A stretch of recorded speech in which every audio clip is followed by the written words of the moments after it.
lunch a little more exciting. So if you are used to packing the same things every day, why don't you switch it up a little bit? This is going to be easy, low stress. It's a sheet pan lunch. I'm trying so hard to say that properly. We're going to do Sriracha, chickpeas, and Asian-style vegetables. Yay. So vegetarian as well. Vegetarian as well, and actually vegan for that matter too. So, nice. Okay, so we're going to add, once again, it's the same idea. We're going to put everything in the bowl. Yeah. We've already got the wet parchment paper on the rimmed baking sheet. The right baking sheet. Now you're going to add, there's canola oil. This is a Sriracha, which is really spicy and kind of... I love Sriracha. I love Sriracha too, but if you don't like it as much as us, then only put half of it in. Right. I am so scared I'm going to get this on your white top. No, that's okay. Okay. We're good. All right, good. And then that is pure maple syrup, because I like to add a little bit of sweetness into it. And don't be using pancake syrup. Oh, no.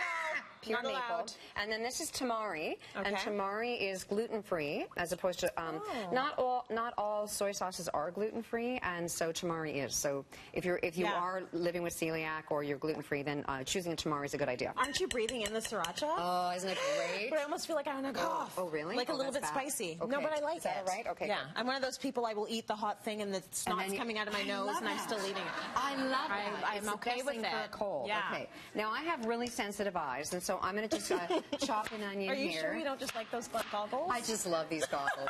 I really do. You know, I actually wear them when I garden now too, because then you never get any dirt in your eye. It's like all my neighbors think I'm nuts, but I just also no one comes and stops by your house anymore, do they? No one bothers She's you. nuts.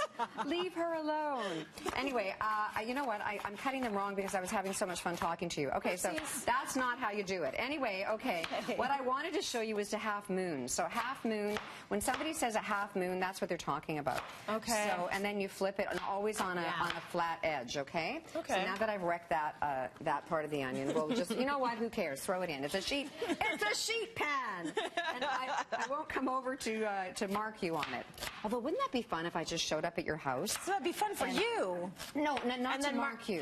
No, but to go on your fridge and go, hey, I bet I could make something out of that. Yeah. Wouldn't that be fun? I see a new segment idea. There you go. You should just show up. But you know, people are embarrassed about what's in their fridge. Like if you saw the amount of condiments in my fridge, you would judge.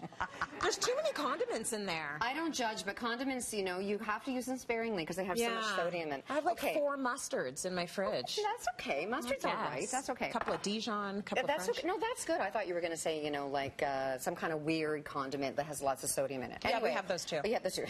Okay, I'm coming to your house. Carrots. Okay, cutting a carrot on a diagonal, it just looks prettier. Yeah. But here's the big one. Okay, so this is a cauliflower that I bought at the market, my local farmer's market, and it even had a slug on it. So, you know, that was pretty cool. So, a lot of people ask me how to cut one. Okay, so don't try to cut it with this. Like, you're never getting anywhere with this. Okay, we'll just show them what that is. That's a small little paring knife. It's a ceramic paring knife, and there's no way that's going to cut this, okay? Yeah. But you need a great big, and this is what, look at my knife.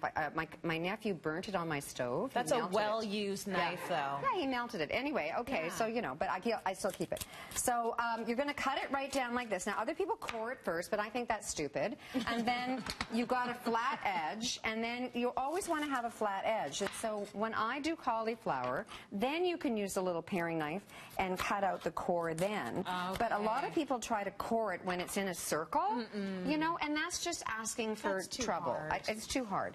And then if you tried to roast that like that, well, that would take like 2 hours. Yeah. And so it's a sheet pan. So then, once again, use the right tool. You could break these all into little florets, which I've already done, okay? So that goes in there, too. And now you want to toss that. Oh, I'm scared. Don't think?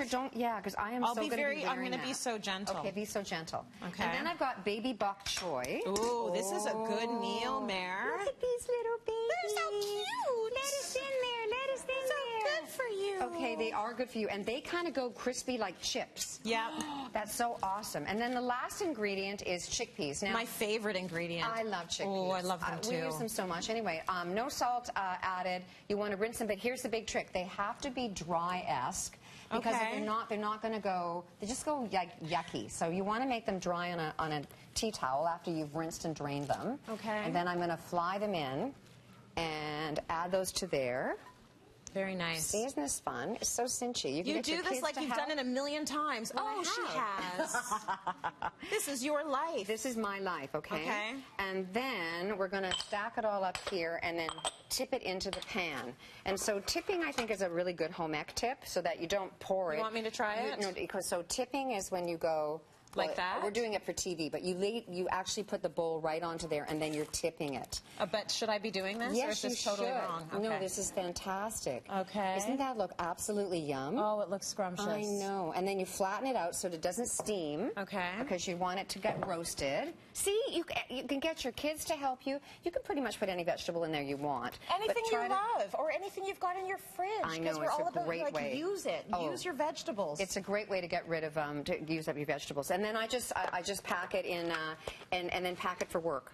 So then you're just going to take it like that. And then that's your little container? That's my little container, and you can eat it for lunch. That's like half my lunch. I need more. Okay, well, Take 5 of those to work. But the idea is that you made it sort of special. It's not quite...